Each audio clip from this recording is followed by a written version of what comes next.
This is another of those difficult videos where I can only give a brief overview of the numerous techniques associated with the analysis of your interviews. Unlike questionnaires, there are not standardized procedures to follow. Each research project involves different researchers, topics and contexts, and can be approached from a variety of perspectives. For instance, I could do a content analysis. This is where I examine the interviews to identify the key words or paragraphs or themes. I could also do a discourse analysis, where I not only try to identify the main themes, I examine the way they are expressed, and I examine the actual words used during the interview. I could do a relational analysis. This begins by identifying the concepts in my interview, similar to the content analysis, and then go beyond that to explore relationships between the concepts. One thing all these approaches have in common is the use of direct quotations to support the conclusions. This is intended to bring the reader of the report into the reality of the situation that was studied. Despite this diversity, most approaches to analysing interviews involves three basic procedures. Firstly, noticing concepts and ideas relevant to your study. Secondly, we collect examples of these concepts. And then thirdly, we analyse these concepts in order to find the commonalities, the differences, the patterns and the structures. For the remainder of this video, I'm going to outline the strategies that I use to analyse interviews. There are plenty of good textbooks out there that focus just on interviewing and qualitative data. If you're going to use interviews in your dissertation, I suggest you get one of the more specialist texts on the topic. However, I hope my strategies prove useful. When I analyse my interviews, I adopt one of two strategies. I have an inductive approach. I use this with less structured interviews.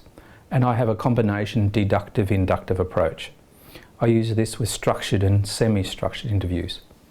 I'll talk you through the stages of the inductive approach first, because I use aspects of it in both approaches. Inductive research firstly involves making specific observations, then identifying patterns with the observations, then making broader generalizations, and eventually making tentative theories. Informally, we call this a bottom-up approach. An inductive approach in interviewing means letting the ideas and concepts and themes emerge from the data, from the interview. The first stage of my analysis is to identify the units of analysis. I do this by breaking up the interview into useful chunks of data. I could work with individual words, or groups of words or phrases, or I could use sentences and paragraphs. Sentences are usually a good starting point for beginners. I start by putting each sentence of the interview onto a new line. If the sentence is rather long and involves several parts, I usually break this up into separate chunks of data. This is not just a formatting process, but this is a line-by-line analysis to get a feel for my data.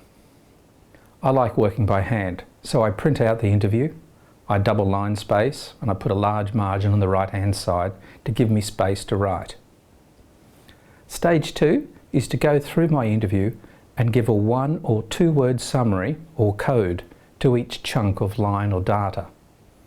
The code should accurately describe the meaning of the segment of the text.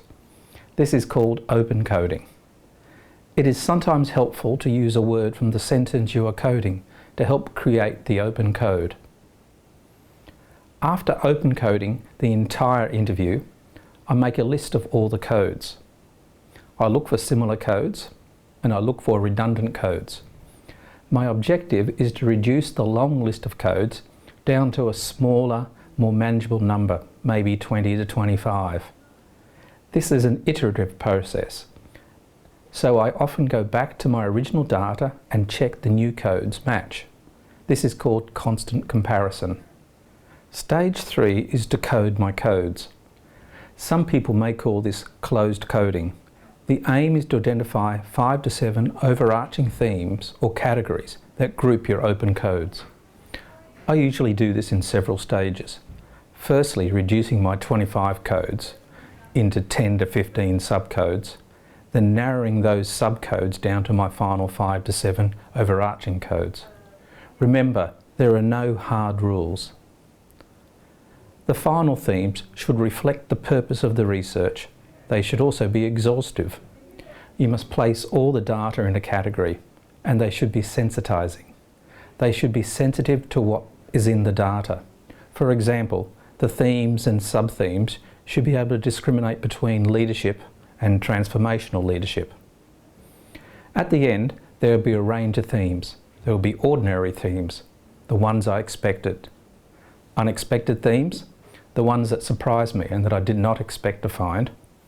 There will be hard to classify themes, the ones that contain ideas that do not necessarily fit into one theme or that overlap with several other themes. And major and sub-themes that represent the major ideas or the minor secondary ideas.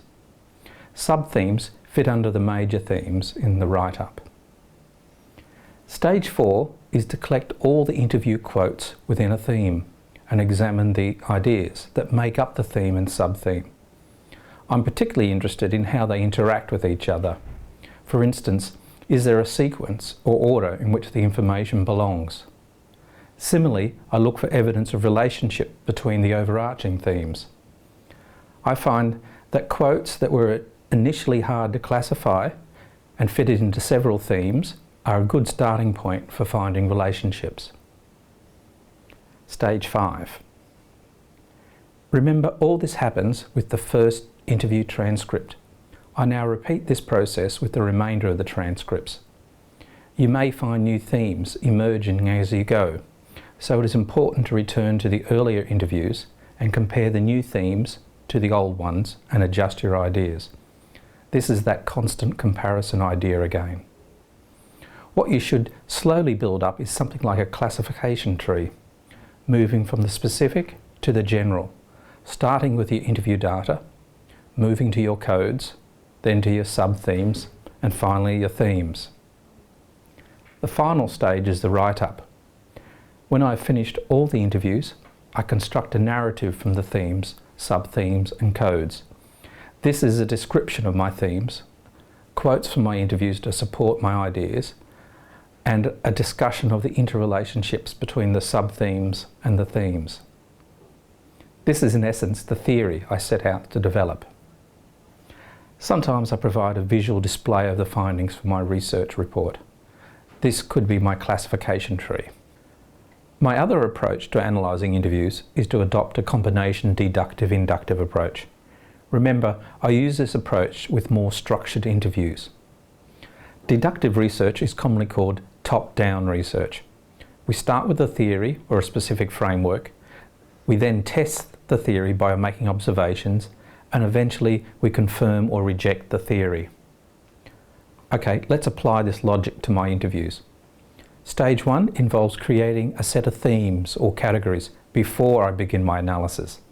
This is a list of themes I derive from the literature and is usually based around some theoretical concept.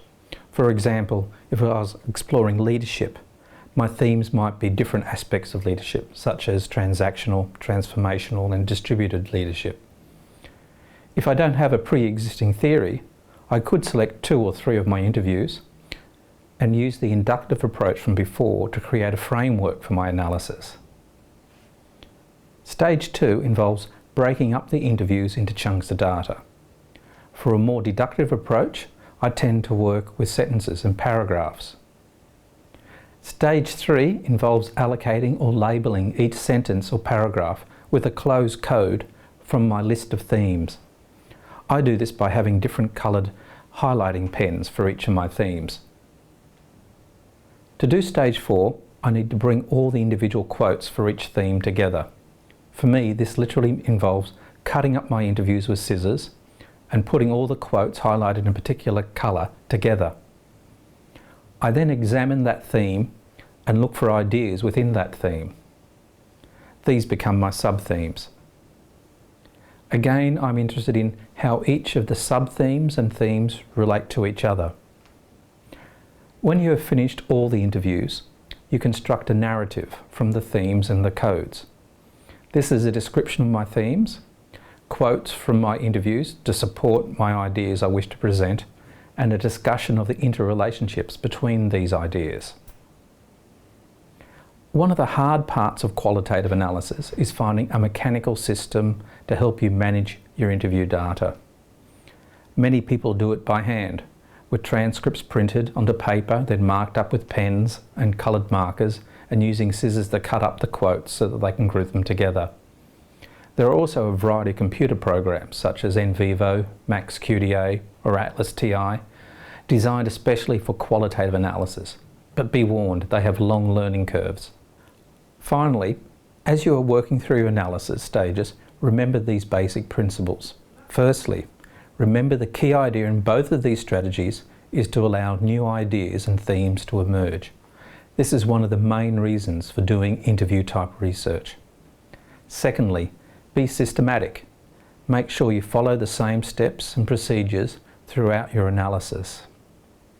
Thirdly, be transparent. Make sure you tell the reader what you did and why you did it that way. And finally, be coherent. Your interpretation should reflect patterns and ideas in the interviews.